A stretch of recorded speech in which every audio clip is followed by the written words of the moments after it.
কে ভক্ত, কে গুরু, কে বৈষ্ণব, আপনাকে আমাদের জানতে হবে। উপাস্য তত্ত্ব জানতে হবে, উপাসক সম্প্রদায় জানতে হবে, গুরু বৈষ্ণব হরি জানতে হবে, ভক্তি মহাদেবীকে জানতে হবে। তাহলে সাধন ভজন করবো কি করে? এই জগৎ তত্ত্ব সম্বন্ধে জানতে হবে, তত্ত্ব সম্বন্ধে জানতে হবে। না জানলে কিচ্ছু হবে না। বলছেন চৈতন্য মহাপ্রভু নিজেই বলছেন, সিদ্ধান্ত বলিয়া চিত্তে না করো অলস, যাহা হইতে কৃষ্ণের আগে সুদৃঢ় মানুষ। তত্ত্ব সিদ্ধান্ত মাথায় ঢোকে না গো। বলে তাহলে কি করবা? না শুধু কেমন গপ্প বললে একটু বুঝতে পারি, গপ্প গিললে কি হবে? সমস্ত শাস্ত্রের উদ্দেশ্য তত্ত্ব সিদ্ধান্ত শেখানো, বুঝানো। সেই জন্য সেখানে আখ্যান উপাখ্যান দিয়ে সেগুলোকে বুঝানো হয়েছে। কিন্তু সে আখ্যান উপাখ্যান গুলো মিথ্যা নয়, সেটা সত্য। তাই দিয়ে মোরালটা শেখানো হয়েছে। এর নাম তো শাস্ত্র। শাসন মানে সবটাই শাসন নয়। শাসনটাকে বুঝাতে গিয়ে বিভিন্ন আখ্যান উপাখ্যান দিয়ে বুঝানো হয়েছে। কিন্তু তত্ত্ব সিদ্ধান্ত আমাদের শিক্ষা করা, বোঝাটাই বড় কথা। এই জন্যই শাস্ত্র প্রচার। বলছি শাসন মানে কেবল শাসন নয়, তার পিছনে ভগবানের স্নেহ মমতা আছে।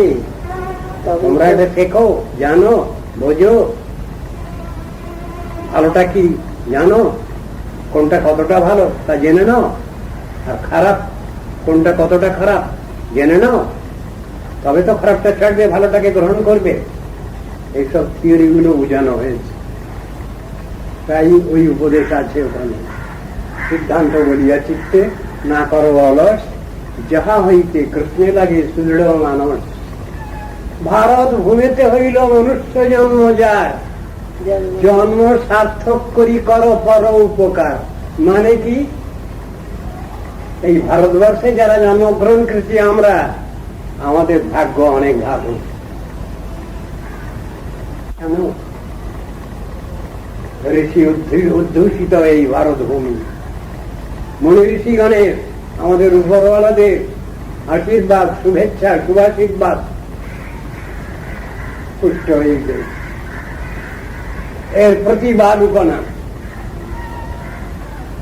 এর আশীর্বাদ পুষ্ট।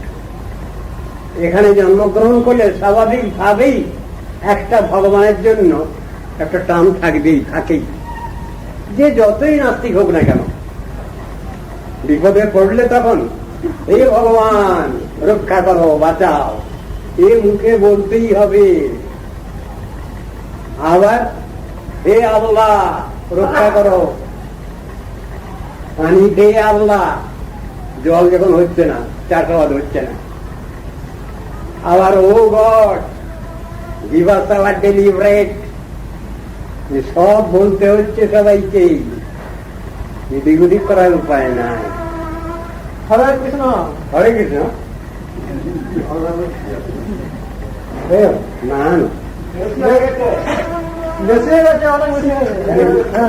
তাহলে আর থাক, আজকে আবার হবে কালকে।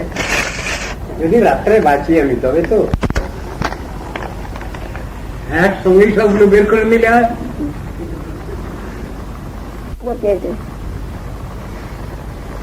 একটা পাচ্ছিল, তা সব বন্ধ হয়ে গেল। সেই জন্য সব বেশি লোভ করলে অতি লোভে তাঁতি নষ্ট, একটা কথা আছে আমাদের বাংলায়। তাহলে বেশি লোভ করলে হবে না, রয়েছে বুঝে টুঝে চলতে হবে, বেশি লোভ করলে হবে না। লোভ থাকা ভালো, এ কথা বলা আছে। কিন্তু সাধারণ জগতে যে লোভ, এটা খারাপ। কেন? লোভে পাপ, পাপে মৃত্যু, শাস্ত্রের বচন, অতএব কর সবে লোভ সম্বরণ বলা আছে এই জাগতিক ব্যাপারে। কিন্তু ঠাকুরের কথা শ্রবণ কীর্তন স্মরণে সবসময় লোভ থাকা দরকার। তাহলে ভগবান খুশি হন, গুরু বৈষ্ণব খুশি হন, সবাই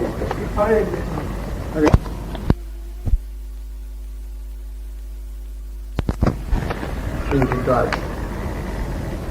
আমরা বাচ্চা বলছি, ও কত জন্ম ঘুরে এসেছে কে বলবে?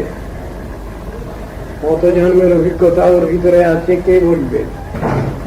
কত জন্মের মেরিট ট্যালেন্ট নিয়ে বসে আছে একটা বাচ্চা। ওইগুলো বন্ধ হয়, এগুলো বন্ধ করে দেওয়া তো দয়া করে। তাকে আমরা বাচ্চা বলে বলছি, বাচ্চা বলে সবকিছু এটাকে অস্বীকার করছি, সে কিন্তু ঠিক বাচ্চা নয়। বহু বহু জন্মের সঞ্চিত জ্ঞান ভাণ্ডার নিয়ে বসে আছে, তার ভিতরে লুকিয়ে আছে। অনেক সময় অনেক বাচ্চার অসম্ভব ক্ষমতা দেখা যায়, পূর্বজন্মের জমার ঘর সেই হিসেবে দেখা যায়। কিন্তু আমরা যাকে বাচ্চা বলি সে তো বাচ্চা নয়। বাচ্চা বললে হবে কৃষ্ণের বাল্যলীলা আলোচনা করি আমরা, কিন্তু তার যে বাল্যকালটা সেটা একটা গৌরবের বিষয়। তার বাল্যলীলা বলেছে, তিনি যা প্রকাশ করছেন বৃদ্ধেরও বৃদ্ধও জানে না, বোঝে না ব্যাপার। এর মধ্যে এইসব বিচারগুলো সবসময় থাকে না।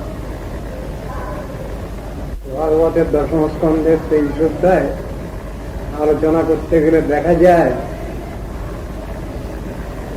লেখাপড়া জানার লোক, যারা জ্ঞানী গুণী,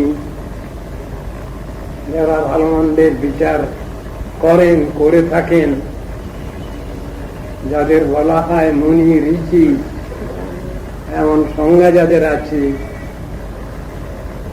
তারাও যেন কিছু ছেলে মানুষের মতো ছেলেমি করছে।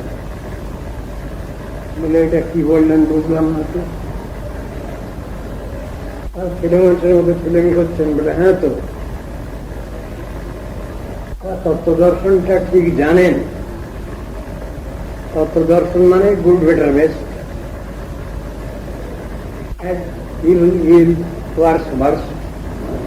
এই জিনিসটা যারা জানেন তারা জেনে শুনে তাহলে আবার উল্টো পাল্টা করেন কেন, বললেন কেন?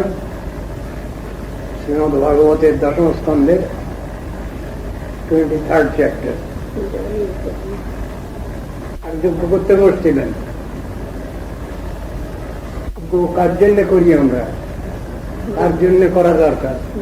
যজ্ঞেশ্বর ভগবান শ্রী হই, তার জন্যই আমাদের যজ্ঞ করার দরকার হয়। সর্বযজ্ঞেশ্বর হরিহি মন্ত্র আছে, তারই প্রতিকামনায় আমরা যজ্ঞাদি করি। কিন্তু কাজের বেলায় হচ্ছে না তা। শ্রীহরি যদি যজ্ঞেশ্বর, তার প্রতিকামনায় তবে যজ্ঞ না করে ওখানে ঋষিগণ, যাজ্ঞী ব্রাহ্মণগণ, তারা কেন 70 মণি যজ্ঞ করতে গেলেন? পড়ে রয়েছে, বিচার পড়ে রয়েছে, জাজমেন্ট সংজ্ঞা তো আছে। যাজ্ঞী ব্রাহ্মণগণ যারা, তারা তো তত্ত্বদর্শী, তারা তো সমাজের উপরে বসে আছেন, আজকে পরিচালনা করছেন। তারা যে ডিরেকশন দেবেন সমাজ সেই অনুসারে চলবে। তারা যে নীতি আদর্শ বলবেন, প্রচার করবেন, সমাজ সেইটা নেবে। উপরওয়ালা তো কৃষ্ণ গীতায় বলছেন,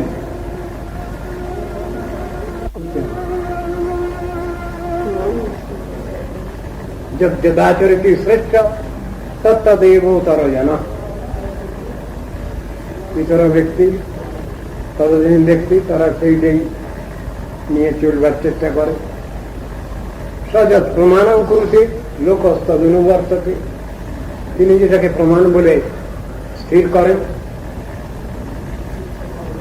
ওইটাকে প্রমাণ বলে মেনে নেয়, এই তো কথা।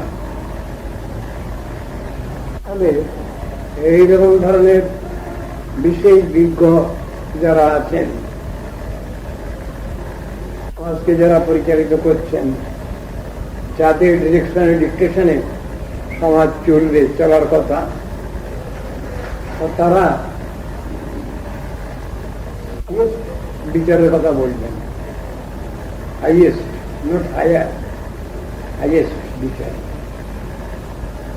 বিচারটা কিরকম দেওয়া হচ্ছে, ওরা যোগ্য করতে আরম্ভ করলেন সকে জানেন বলে প্রমাণিত হয়ে যায় স্বর্গ হচ্ছে তাহলে ফাইনাল গোল, আমাদের প্রাপ্তব্য ফাইনাল গোল হলো স্বর্গ। সেই গোলটাই তো জানবে, তোর সাথে আর কোনো কথা নেই। তারা কেন সত্তরামণি যোগ্য করতে বসলেন? সত্তরামণি যোগ্য মানেই তো অজ্ঞে যাওয়ার ব্যবস্থা। তখন সাধনার ক্ষেত্রে সাধক সাধিকারা তারা সব চাতুর্মাস্য ব্রত করেন ভক্তি লাভার্থে, আর অক্ষয় সভ্য সুখ লাভ করতে চাচ্ছেন তারাও চাতুর্মাস্য ব্রত করেন। মন্ত্রগুলো তো আছে ওইরকম, অক্ষাজ্ঞান হবই চাতুর্মাস্য যাজি না, মনে আছে। তারা যে ফলটুকু চায় সেটা হলো সর্বভবন্ত যাবেন তারা, সেই জন্য তাদের চাতুর্মাস্য ব্রত করা। আর কোন ভক্তি লাভার্থী ব্যক্তি বা ভক্তি নিয়ে চলছেন যারা, তারাও চাতুর্মাস্য করেন ভগবানের ভক্তি লাভ করবার জন্য। উদ্দেশ্য তো দুজনের দুটো, একজনের উদ্দেশ্য তিনি বৈকুণ্ঠে যাবেন, ভগবানের সেবা করবেন সেখানে গিয়ে, আর একজনের উদ্দেশ্য তিনি স্বর্গে যাবেন, স্বর্গ সুখ চান। ভোগবাদ নিয়ে আছে, ভোগবাদ নিয়ে যারা আছেন তারা সূক্ষ্ম ভোগে আছে। এই তো শাস্ত্রের বিচার, শাস্ত্রের কথা।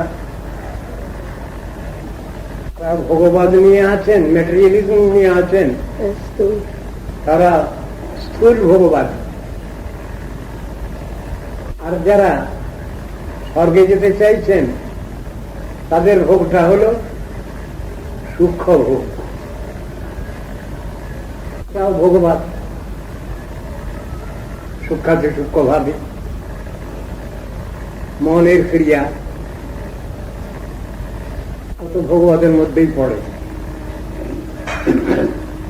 সাটল বডি নিয়ে, সূক্ষ্ম শরীর নিয়ে, সেটাও ভগবান সূক্ষ্ম ভাবে। যতক্ষণ পর্যন্ত পার্থিব জগতের ভগবান আর ত্যাগবাদের মধ্যে আমাদের অধিষ্ঠান, ততদিন পর্যন্ত আমরা অপ্রাকৃত ভক্তি লাভ বুঝতে পারি না। কথাটা এই শ্রীমদ্ ভাগবত সাবধান করে দিচ্ছেন। তাবৎ কর্মাণি কুর্বীত ন নির্বিদ্যেত যাবতা মত কথা শ্রবণাদৌ বা শ্রদ্ধা যাবন ন জায়তে। কৃষ্ণ বলছেন,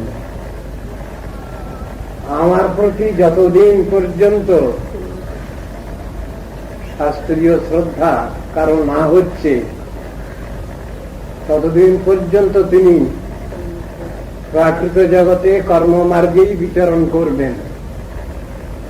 কর্মমার্গ মানে কর্মকাণ্ড, যে কর্মকাণ্ডের মধ্যে পড়লে আমাদের শুধু পাঠ খেতে হয়, সাইকেল অর্ডারে ঘুরতে হয়, শুধু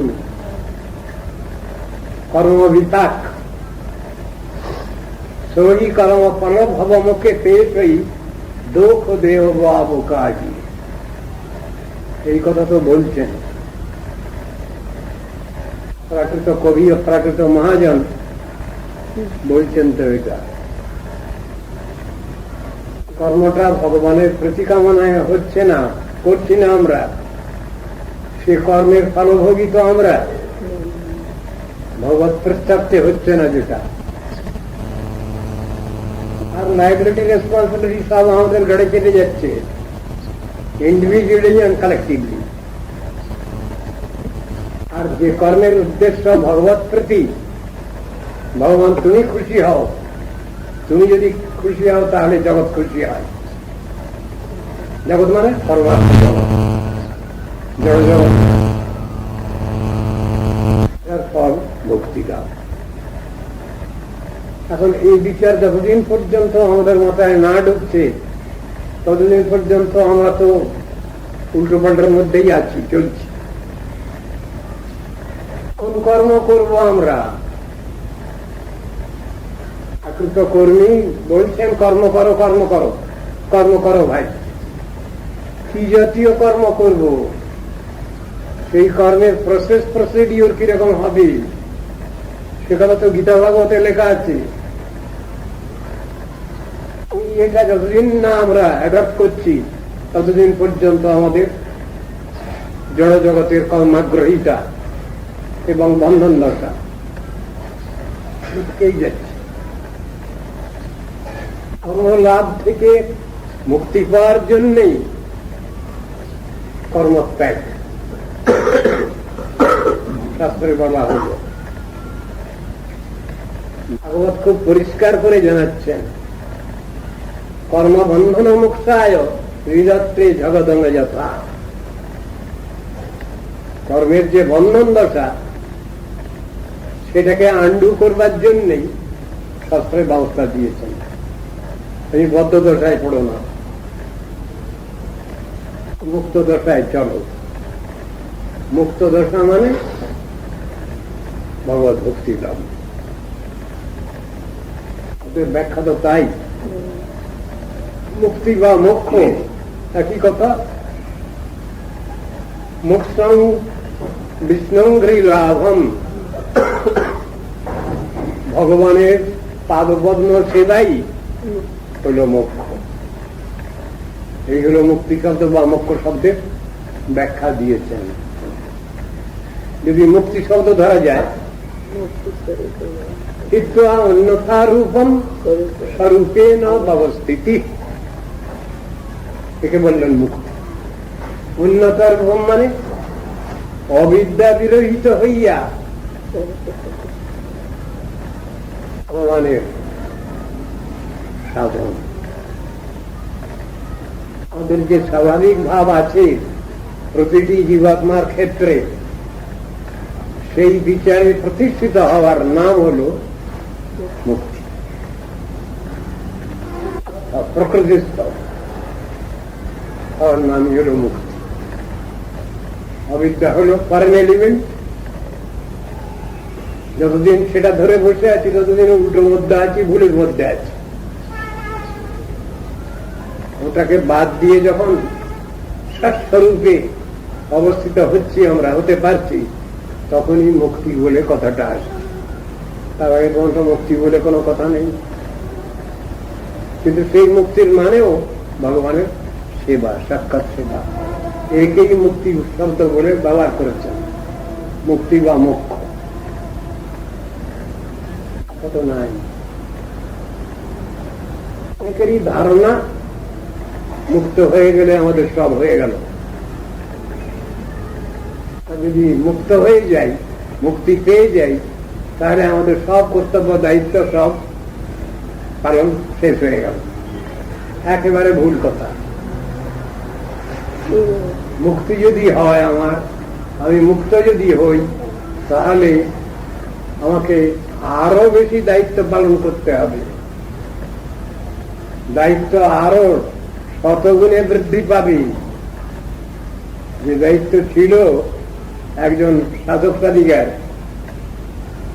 তার থেকে শতগুণে দায়িত্ব বেড়ে যাবে। এর নাম মুক্তি লাভ। তিনি ভগবত স্বরূপ বুঝেছেন, আত্মস্বরূপ বুঝেছেন, মুক্তির স্বরূপ বুঝেছেন, ভালো মন্দের বিচারটা জানতে পেরেছেন। সুতরাং তত্ত্ব বসে থাকবার অবসর নাই। বিষয়ে প্রচেষ্টার শতগুণ দায়িত্ব তার, সহস্রগুণ দায়িত্ব তার। এই কথার নামই তো মুক্তি। হয়ে গেলে দায়িত্ব আরো বেশি বেড়ে যায়। তো জীব ভগবানের কাছে থেকে তারা ভগবানের সাক্ষাৎ সেবা করেন। তাদের কর্মফল ভোগ নাই, তার শেষ তবেই তারা ওই সেবাটা পাচ্ছেন। ভগবানের কাছে থেকেই তারা সাক্ষাৎ সেবা পাচ্ছেন। ওইটাই তাদের একমাত্র কর্তব্য। জাগতিক কোনো ব্যাপার নেই। ভগবান যদি বলেন, হ্যাঁ তুমি যাও জগতে, আমার কথা জগৎকে বলো, শাস্ত্রীয় তথ্য জগতের কাছে পরিবেশন করো,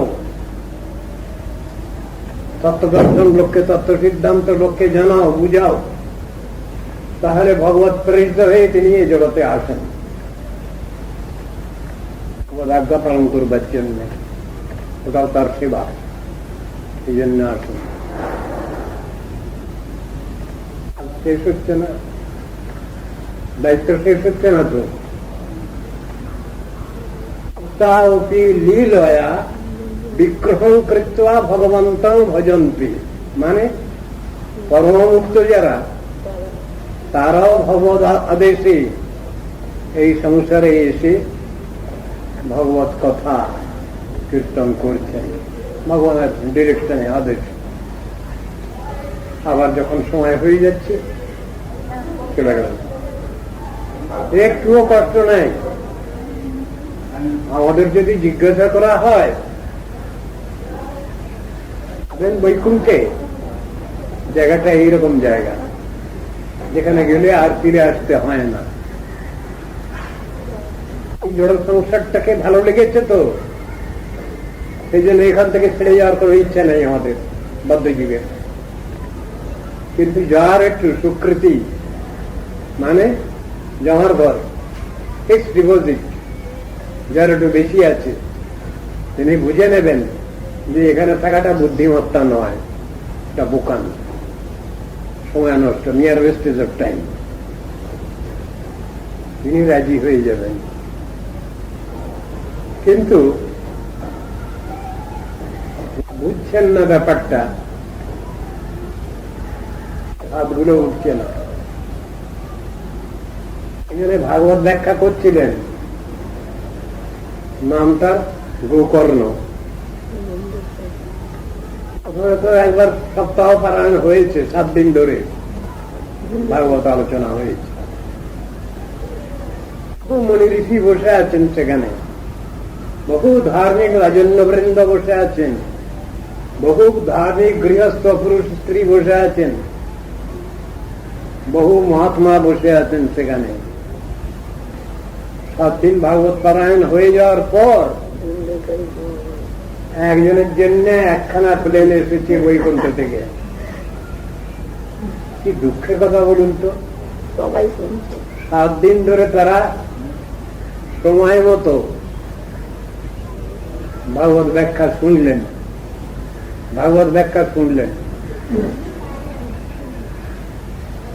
শেষ হয়ে গেল। বৈকুণ্ঠ থেকে প্লেন এসেছে একখানা মাত্র, একজনকে নিয়ে যাওয়ার জন্য। 5 সিটার হবে, ওরা তো 2 জন এসেছেন, বিষ্ণুদূত 2 জন এসেছেন ওই প্লেনে, আর নিয়ে যাবেন একজন, এই 3 জন। যেখানে ভাগবত পারায়ণ হচ্ছিল তার পাশেই সেই প্লেন নেমেছে এসে। ভাগবত পারায়ণ যেখানে শেষ হয়েছে সেখানে বিষ্ণুদূত 2 জনে এসে তারাও শাস্ত্রাঙ্গে প্রণাম করলেন। সম্মান, শাস্ত্রের সম্মান, তারাও সেখানে প্রণাম করলেন। কোনো প্রণাম করলেন গোবর্ণকে, আমরা ওকে নিয়ে যাওয়ার জন্য এসেছি। যান, সাধারণত ওর জন্যই তো আসর হয়েছে, ওকে নিয়ে যাওয়ার জন্যই আসরটা হয়েছে এখানে, নিয়ে যান, কোনো দুঃখ নেই। লোকজন একটু অবাক হয়ে গেল, এই প্রেত পিশাচ এও ভাগবত শুনলো আর আমরাও ভাগবত শুনলাম, আমাদের জন্য কোন যানবাহন এলো না। ভগবান এমনই এক চোখো ওই একজনের জন্য এরোপ্লেন পাঠিয়েছেন, আরম্ভ হয়ে গেছে। গোকর্ণ, আমি কি করব? আমি তো সাবধানে ধরার চেষ্টা করেছি, আমি তো এর ভিতরে একটুও ফাঁকি দেয়নি, কিছু করবার নাই।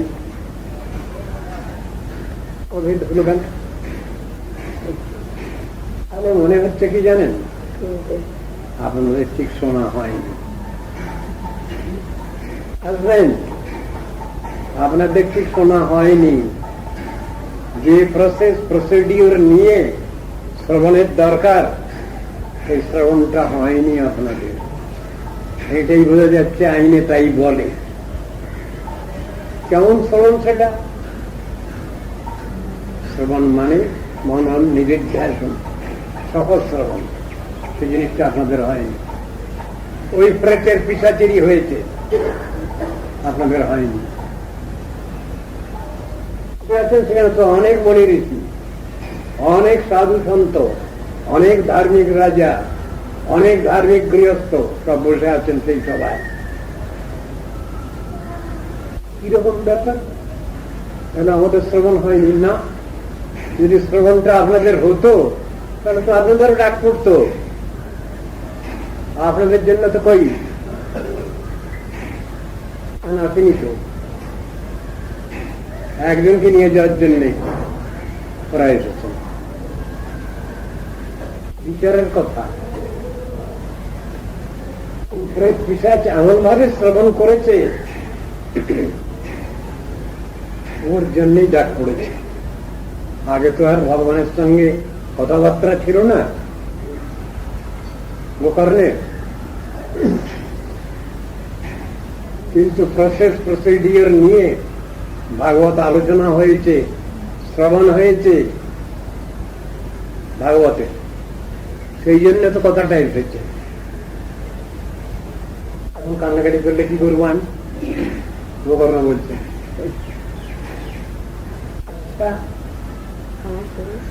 হাত তুলুন। ওখান থেকে ডাক পড়ে, তাহলে আপনারা কে কে যাওয়ার জন্য প্রস্তুত আছেন এখনই? হাত তুলুন, আমি দেখতে চাই। হাত আর ওঠে না, এক হাতখানা উঠেছে এমনি করে এতটুকু, লম্বা করে ওঠে না। হবে না, এই পট্টায় পোষাবে না। আমি আবার 7 দিন ধরে সেই পারায়ণ, সেই এটা করবো, এই পট্টায় পোষাবে না। শ্রবণ ঠিক হয়নি, এটাই আমাকে বলতে হবে, এছাড়া আমি আর কিছু বলতে পারবো না। ভগবান তিনি দৌড় নীতি নিয়ে চলেন না, সত্য তিনি, সেই পরমসত্য বস্তু ভগবান। ভিতরে ডুপ্লিসিটি নেন। যে আইন করে রেখেছেন সেই আইন সকলের প্রতি প্রয়োগ করেন, সব আইন অনুসারে তিনি সবটুকু করেন। তিনি একটু কিছু বেশি করতে পারেন না, তার তো ক্ষমতা আছে, স্পেশাল পাওয়ার আছে। সেই স্পেশাল পাওয়ার তিনি এক্সার্ট করতে পারেন না? পারেন, দরকার হলে করেন। সেটা তো সকলের জন্য নয়, সেটা তো স্পেশাল ব্যাপার, ওটা তো স্পেশাল গ্রেস। সেই কথাটা বলছেন, শুন। উঠলো কিছু, কিন্তু উনি বললেন এতে আমার পক্ষে আর সম্ভব না।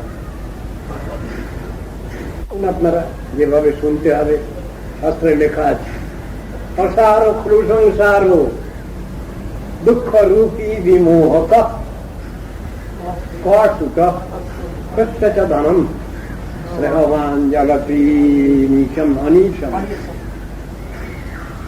মানে খুব সোজা, খুব সহজ সরল সংস্কৃত। এই সংসার অসার, দুঃখ রূপী মোহন বিমোহন জনক। তার ছেলে কে কার মেয়ে, কে কার স্বামী, কে কার পত্নী, সব সময় একটা জ্বালা যন্ত্রণা আছে এই সংসারে। স্নেহবান জলতি অনিচম, সবসময় জড়িয়ে। ইন্দ্রস্য সুখমস্তি। আপনারা যদি মনে করেন যে ইন্দ্রদেব খুব সুখে শান্তিতে আছেন, না, সব সময় তীব্র বিরক্ত, দৌড়ঝাঁপের সীমা নেই তার দেবরাজ ইন্দ্রের। মাত্র ইন্দ্রস্য সুখমস্তি। ইন্দ্রদেবের দেবাদিদেব দেবরাজ ইন্দ্রেরও সুখ শান্তি নেই। ন সুখম চক্রবর্তী নাম। এখানে রাজা মহারাজা রাজ চক্রবর্তী তাদেরও সুখ শান্তি নাই। কার আছে? নাই তো বললেন। মায়াবাদে নির্বিশেষবাদে নেতি নেতি বিচার আছে। নয়টি নয়টি, এটা নয়, এটা নয়, এটা নয়। আরে কোনটা হয় সেটা বলো, নেগেটিভটা বলো, তারপরে পজিটিভটা তো বলবে। কি করতে হবে আমাদের সে নিয়ে কথা নেই। কোনটা ইতি সেটা বলো, পজিটিভ সাইডটা বলো, সেটা বলা নেই। এখানে বলছেন সুখমস্তি বিরক্তস্য। যদি থাকে তাহলে বিরক্তগণের আছে। বিরক্ত মানে সংসারে পেতে বিরক্ত,